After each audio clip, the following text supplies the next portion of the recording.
Welcome to SUPERSCARY. I'm Nicholas. I'm Bender. Today we're going to be talking about our first movie that we have talked about so far with really no gore. Yeah, that's really, I was kind of shocked watching it.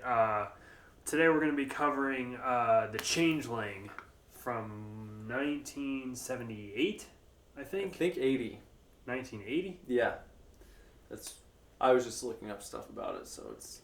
Okay. Well, it's right around there. It's somewhere between 1978 and 1980. However, they were probably making it in 1978. Probably. But yes,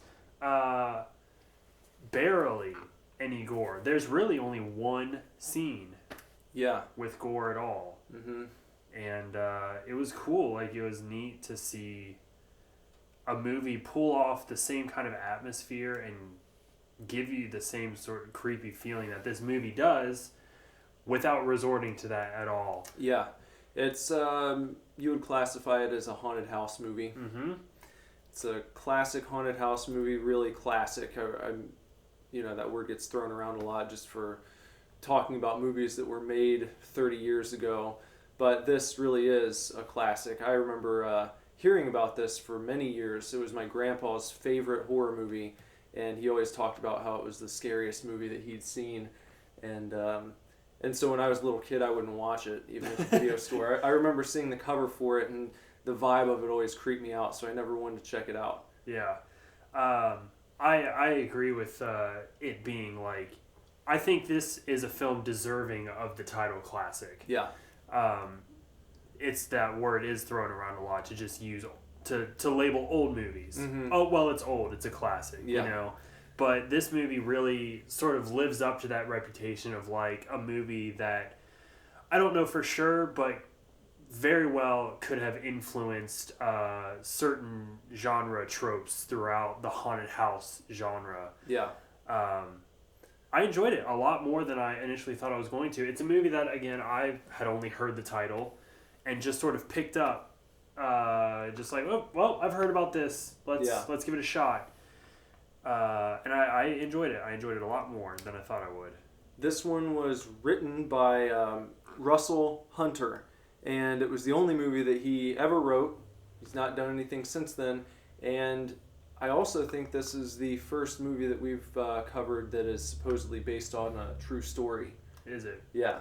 The writer, Russell, apparently a lot of the things you see in this movie he claims happened to him in real life. I would hate that. Yeah, I would too. Well, some of the stuff was more intense. I was reading his account, and it kind of like the main character in this film, he... in real life, supposedly during the late 60s, moved into an old house in Denver and over a period of time would wake up every morning to this loud banging that would stop as soon as his feet hit the floor. And then it became really violent. He said like a glass or a big mirror shattered and like exploded and like severed an artery in his arm or something. Good and Lord. he had to go to the hospital. And he left the house and came back supposedly... when they were demolishing the place, which they actually did, it's not there anymore. He claims that when they were demolishing it, one of the rooms exploded and debris ended up killing one of the people working on the demolition. So I don't know if it's actually true, but he claims it is. Crazy. Yeah. Craziness. So, but yeah, to get to some more info about this movie, it was directed by Peter Medic. Or Medic. Who knows? He's done a lot of TV stuff over the years. Yeah, Tales of the Crypt. What's that? Law and Order SVU. Yeah. And actually did one random episode of Breaking Bad. Oh, very cool. Yeah. The movie stars George C. Scott as John Russell, Trish Van Devere as Claire Norman, and Melvin Douglas as Senator Carlisle. Probably the only mention of Senator Carlisle we're going to have because he is sort of an integral part of the, I would really say the second act of the film, you know. The unraveling. The unraveling and through the end. Of the mystery of the movie. Yeah. But the movie opens up with George Scott's character, John Russell, and his wife and daughter, and they're pushing their car through the snow. Seem to have broken down on a road trip or of sorts. And, still in good spirits, though. Yeah, still having a good time. And as John goes to make a phone call at a very conveniently middle of nowhere placed telephone booth. Which you would have been more likely to see back then. Yeah. His wife and daughter are killed in a accident involving a very large truck. So then we go forward in time a little bit, and John is moving from New York City to Seattle. Yeah. He's going to do a little... he's a composer, Yep. and I guess he wants to get away from the memories of his wife and child that have just passed on. So out to Seattle he goes. He's going to do a little composing out there in seclusion at a nice old historical home. He's going to do a little lecturing at a local college. And from there, that kind of that's where the trouble starts for Mr. Russell. Yeah. And this is where I kind of feel like you get, maybe not necessarily the establishment, but you start to see a lot of genre staples. He wakes up every morning at 6 a.m. to a loud banging, that radiates through the entire house. The very first instance that there's something amiss is when he's playing piano and he gets up and walks away, and then one key depresses and plays a note. Another time he's playing piano and a door swings open by itself, and he thinks somebody else is in the house, and really there's no one there. So, and then they sort of examine the water pipes, and they, do this and that. Looking for all of the logical reasons why some of these things might be going on. Right, and I just feel like, that you get sort of those same horror directors today are still using those same techniques to scare, doors swinging and weird noises and things like that. And this movie, again, achieves all of that without ever showing a ghost necessarily or having a gory jump scare at all. It's all implied creepiness. There are a couple jump scares that might get you, but it's not what the movie is built upon. No. They don't rely on it very heavily. And, after the logical stuff doesn't really lead to any good conclusions, no answers are being figured out by Russell, he goes to the Historical Society and starts kind of snooping around a little bit, looking for any information on events that might have happened in the house, to have left some sort of presence there. Oddly enough, I thought it was weird that his basically real estate agent Claire is kind of the second main character. Like, they don't really have a relationship prior to a business partnership, but I think she's a little sweet on him. Possibly. It's very possible. But she's helping him out, and they stay in contact a lot. So they're kind of snooping around, trying to figure out who's lived in the house before. And Claire has to take a call when the, once again, classic foreboding character, this time in the form of the Historical Society secretary, comes out to talk to Mr. Russell, and that's when you get the little speech about how that house has bad juju, basically. You always have to have the one character who kind of knows what's going on, and they're going to give you that little bit of information. You get that nice little, it doesn't want people line. Yeah. That I'm sure we've heard plenty of times since. Mm-hmm. But at this point, John is really starting to suspect the paranormal. Yeah, you'd have to. Yeah, and so now as things start to happen, he really, though, is never scared almost through the whole movie. He is a brave investigator. All over the house. He's like, where's that banging come from? Just doors, opening doors, running upstairs, just like... He's a pissed off dad who's trying to have peace and quiet, and he hears his kids upstairs making a racket, and he's just busting into rooms, and screaming at whatever's there, But he's always courageous. Yeah, give him that. Really is. And but this boldness leads him to discover a secret room. Yeah. Kind of a secret attic. Which is always welcome in this type of movie. Yeah, I do love when he's trying to break the lock to the door that he finds behind shelves, of course, that he's just thrown into the hallway. Yeah. He's banging on the lock, and then the banging from the ghost starts up, and they're in sync for a little bit, and then he stops, and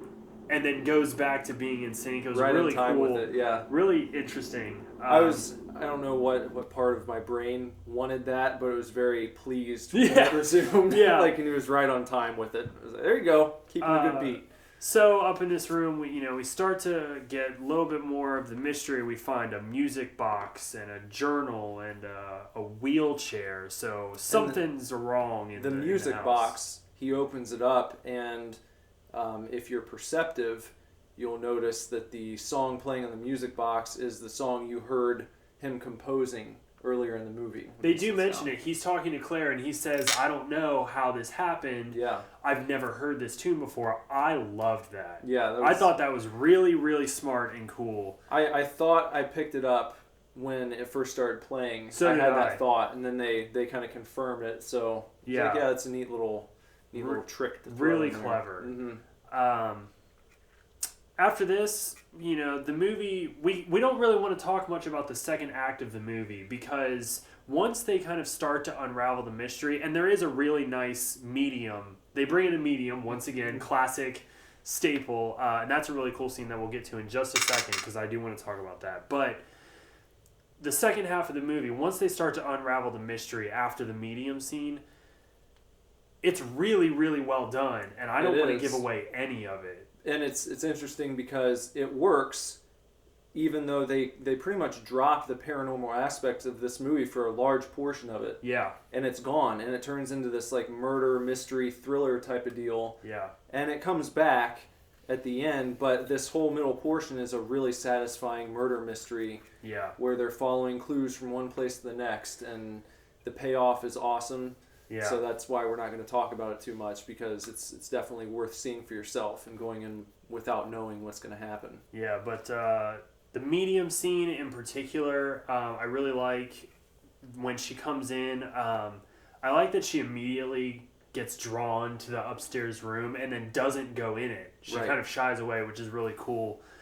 I thought it was super creepy when she's talking, sort of whispering to the dead and scribbling on the paper. It's kind of like she's just getting the engine started, and then the ghost has to press the gas down, to make the hand start writing words. Yeah. And that's how it communicates. And I thought that was a sufficiently creepy scene. Yeah. But I also love, going along with how John is a very bold investigator, I love that he sort of just is unimpressed. Yeah. He's very unimpressed with everything, and even later in the film, when he's in the middle of unraveling this mystery, at one point he comes home, and I'll try to dance around it as much as I can, but he comes home after he's done a few things to try to appease this spirit, and the spirit is still haunting him, and he's kind of just like, I don't know what you want from me. Like, what do you want? I've done all of this stuff, and it's like, clearly you haven't done enough. No. But he sort of can't be bothered with it, and he really just wants to get on with his life. Yeah. And I liked that. I thought it was funny. Yeah. What he shouts at the ghost is great. Yeah. I guess other than that, you wanted to say real quick the scene where he's listening back to the seance because he recorded on his reel-to-reel, and that's where the truth starts to really come out about things, and from there it's really off to the races for a big portion of this movie that we talked about that is this unraveling mystery. The nice thing is that the mystery's unraveling is a good 45 minutes. It's not like boom, boom, boom, boom, boom. No, it takes a significant portion of the film, but it's really, really well done. And definitely recommend this movie. Yep. Absolutely check it out. It's an absolute classic. I think so. I right agree up with there. that. You could watch it with The Shining and Amityville Horror. And it would be perfect. Have yourself a triple feature. Yeah. One more thing. We're running low on time, but Melvin Douglas, the guy who played the senator, he starred in a horror movie with Boris Karloff in 1932 that was also a scary haunted house movie. Oh, yeah. So all those years later, he was back, and this was, I think, the second to last movie he ever did. So, props to him. yeah. Come on back next week. We'll have another film for you. Until then, I'm Bender. I'm Nicholas. Have a scary day. Ah!